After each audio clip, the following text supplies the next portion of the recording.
ఇట్లా మాత్రం బొట్టెమ్మ అని ఉంది. బతుకమ్మ బొట్టెమ్మ సేమ్. బొట్టెమ్మ ఆడపిల్లల పండుగ. కన్య పిల్లలు బాలికలు తమ పెళ్లి ఘనంగా మంచిగా జరగాలని సంబరంగా జరుపుకుంటారు. ఈ పండుగ భద్రపద బహుళ అమావాస్య ముందు ప్రారంభమవుతుంది. 9 రోజులు ఆడి పాడి అమావాస్యకు ముందే బొట్టెమ్మను నిమజ్జనం చేస్తారు. పుట్టమన్నుతో గద్దె చేసి ముగ్గులు పెట్టి దానిలో వెంపలి చెట్టును పెడతారు. అక్కడే గౌరమ్మ పెట్టి పూలతో అలంకరించి ఆడుకుంటారు.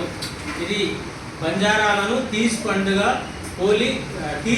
హోలీ ఉంటుంది. అర్థమైంది కదా? నేను దీనికి ఆన్సర్ చెప్పండి. బొట్టెమ్మ ఎవరి పండుగ?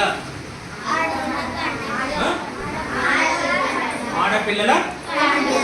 Very good. బొట్టెమ్మ పండుగ ఎప్పుడు వస్తుంది? ఎప్పుడు వస్తుంది?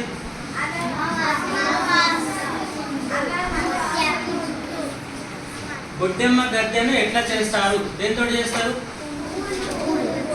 ఇంకా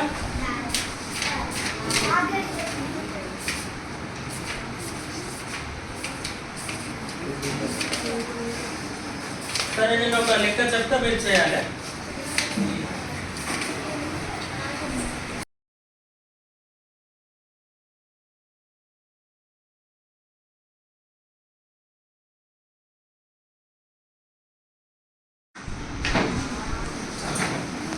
ఏమొస్తుంది?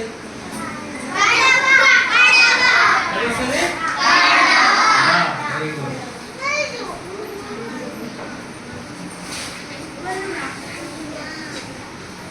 ఇక్కడ ఏమొస్తుంది?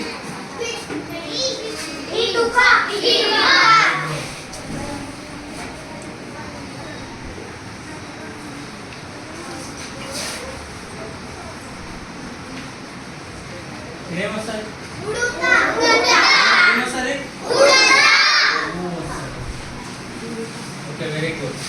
ఇప్పుడు మీకు ఇంతకుముందు విలువల గురించి సిస్టర్ చెప్పింది అర్థమైందా? ఏం చేయాలి మనం తినేటప్పుడు? ఎవరికన్నా షేర్ చేయాలి. వేరే వాళ్ళకు కూడా, ఎవరికైనా లేని వాళ్ళకు షేర్ చేయాలి. అవునా? అట్లనే ఇప్పుడు మనం వెళ్ళిపోతాం. ఇప్పుడు కానీ లైట్లు ఫ్యాన్లు వేసి ఉంటాయి. బంద్ చేయాలా? అట్లా వెళ్ళిపోవాలా? బంద్ చేయాలి. దానివల్ల ఉపయోగం ఏంటిది? కరెంట్ వేస్ట్ కాకుండా ఉంటుంది. అంటే ఫ్యాన్లు ఎక్కువ రోజులు కూడా మనకు పనిచేస్తాయి. లేకుంటే రాత్రి మొబైల్ తిరిగితే ఫ్యాన్లు కూడా పాడైపోతుంది. పాడుకుంటే తర్వాత మనకు కరెంట్ సేవ్ అవుతుంది. అట్లనే మనం పోతుంటాం, ట్యాప్ చాలా ప్లేస్లలో ఆనే ఉంటుంది.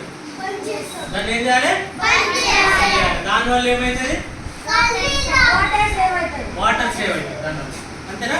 అవి ఇంకొకరికి ఉపయోగపడతాయి కదా.